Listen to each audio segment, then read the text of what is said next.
You would not know that because right now we have snow flurries and we are supposed to get 2 to 3 inches right now. However, I am itching to bring spring into my home. I every time of year want to find ways to refresh, renew my home as much as possible, to prepare for the summer months so I can enjoy them, to prepare for the fall and winter months. So we are going to make an inexpensive DIY natural wreath. I recently got a new back door and I put my faux wreath that I did last year with lavender and eucalyptus on the front door.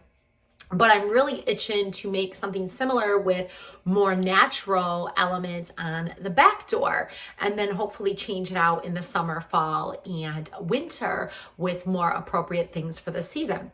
Now, I picked up a few items from Trader Joe's, a few items I had around my home, but you can simply pick them up from Amazon or Walmart or anything like that. So I am going to take you along with me and show you my new back door. I'm super excited. I've lived in this home for a very long time and it was very much needed.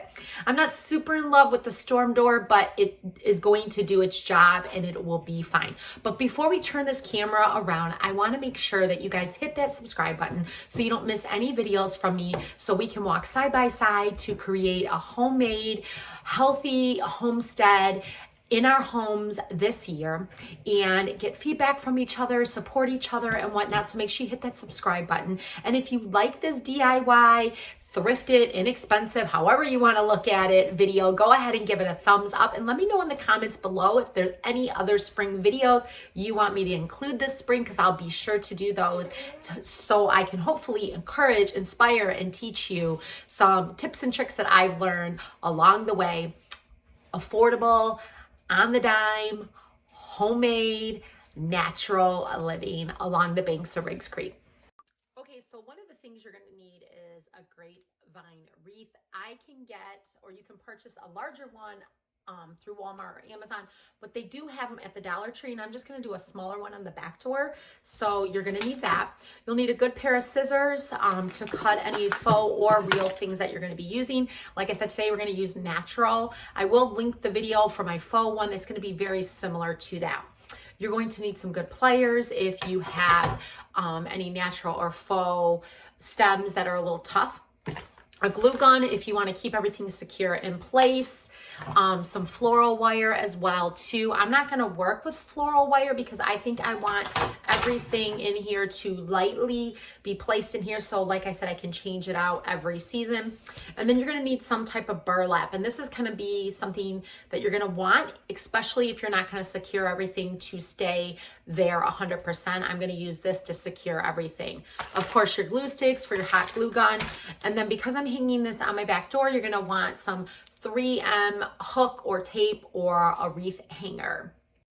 Okay, so the last thing you're going to need is some either faux or real natural elements. So I picked up this, let me see, I need my reading glasses. This assorted filler, which has got this purple color right here, very similar to lavender. And this was a few bucks at Trader Joe's. I love purchasing my florals at Trader Joe's because they're very inexpensive. I usually check Kroger's as well too, and because they have a lot of things clearanced out. So just check your local grocery store or floral place or Trader Joe's. We're going to use some eucalyptus, and this is a variety of eucalyptus. There's various forms of eucalyptus. You can pick whatever you want. Some of it has it where it's kind of like trickling off like a raindrop. And then we are also, the main thing is lavender. So I have dried lavender that I dried out. You can use fresh lavender too as well. This is real that we're going to put in there. Still smells amazing. I had dried this over a year ago, and we're going to use some of that to fill that natural wreath as well. Okay, so before we get started, you want to make sure you can kind of figure out the design of your wreath. I like everything asymmetrical, which basically means it's a little off center. So pretend this is the center of the wreath, and I will either put everything to the right or to the left of my center and then build from there. So it'll either go up or it'll build down.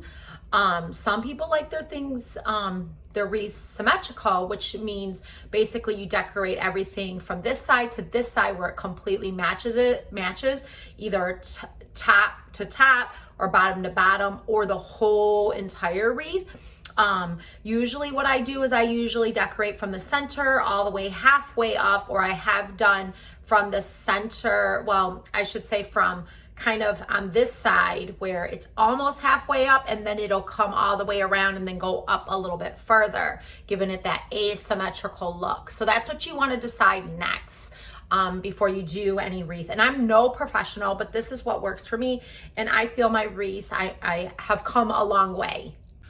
Okay, so we are going to start cutting and trimming our sprigs to put on our wreath. And like I said, I like to do mine pretty much asymmetrical, but you can do whatever you want. So hopefully, if you watch this video, you can go out and buy the supplies and do it along with me to encourage and inspire you to get pretty creative this spring. So yeah, so we are going to take some of this eucalyptus, and I had it in water soaking really well so it can stay as fresh as possible before I put the sprigs on the grapevine wreath. So that is what I'm doing here. And I'm just gonna get this off and cut everything down and kind of play around with it. Now I like to work from the outer to the inner. So I like to form the sprigs around the outer and then kind of work inward. And then I just fill the spaces.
Okay, so I pretty much have the design done. It was a little tricky with this grapevine wreath. The one I usually use is a larger one from Walmart, but it is doable.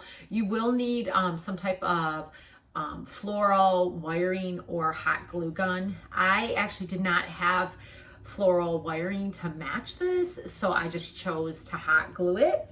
I figured this wreath form is from the Dollar Tree, so even if it falls apart, I can simply get another one. So now I'm getting ready to tie a bow around it, and you can do pretty much any type of bow you want. You just want a thick one so you're able to make a bow, and we are going to tie this around that and then get ready to hang it. Okay, so I have the ribbon. I actually had to get a little extra because I want to be able to tie that bow around, and I picked this up from the Dollar Tree. You can easily get it at any of your local craft stores or retail stores. So I'm going to do it right at the base of it just to kind of secure everything as well. I do want to mention this smells amazing. So that'll be nice when you enter into your home. You'll have an amazing bouquet on your grapevine wreath. So that is what I'm doing here. I'm just trying to make sure I have enough on one side to make the bow.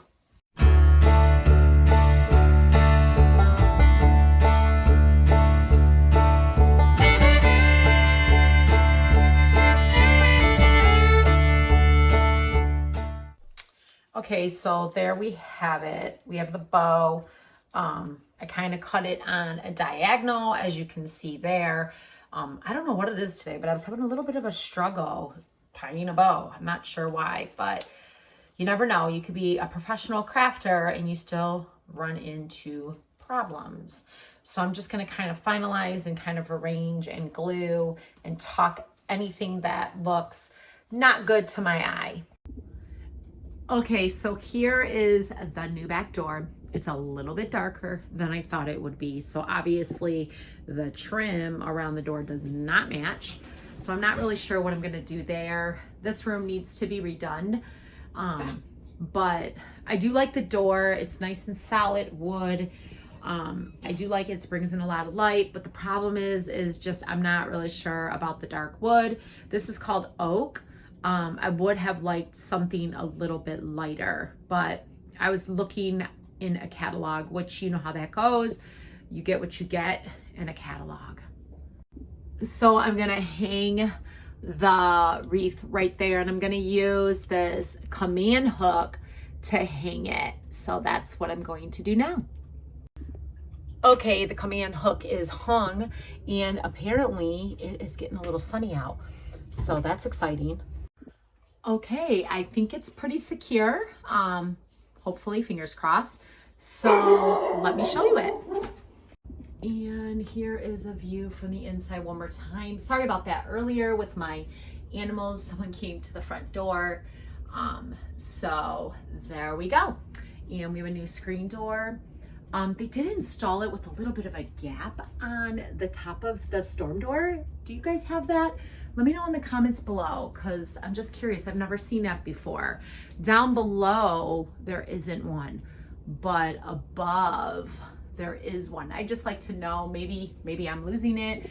Maybe this is a thing or whatnot. I just think that bugs are gonna come in or something. Maybe, not sure.